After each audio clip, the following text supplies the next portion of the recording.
मुझे बहुत दुख लग रहा है। मैं कल खुद जाऊंगा त्रिदु, अपने बुरुई बुमा बदल से मिलूंगा, जिसको मार पड़ा है, जिसके ऊपर चोट लगा है, और मैं जाकर उनको मेडिकल हेल्प और उनको सॉलिडारिटी। मैं कल त्रिदु जा रहा हूँ, कोई मुझे रोक सकता तो रोके।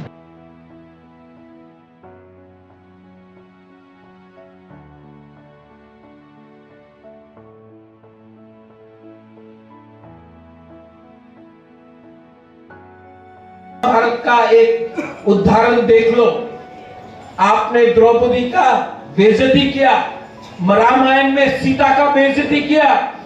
आप देखो, आप जितना भी बड़ा है, हम लोग का बुमा गुरु आपको सबक सिखाएगा। मैं आपको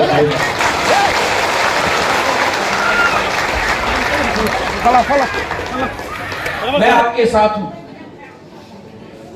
और जिस लोगों ने अपना दोफा के साथ, अपना तिपरा जग के साथ गद्दारी किया है, जिसने आपको लाठी से मारा है, टियर गैस से मारा है, मैं आपको बोलता हूं, इनको जवाब गुबागरा देगा। आप लोग 7 महीना मेरा साथ रहो।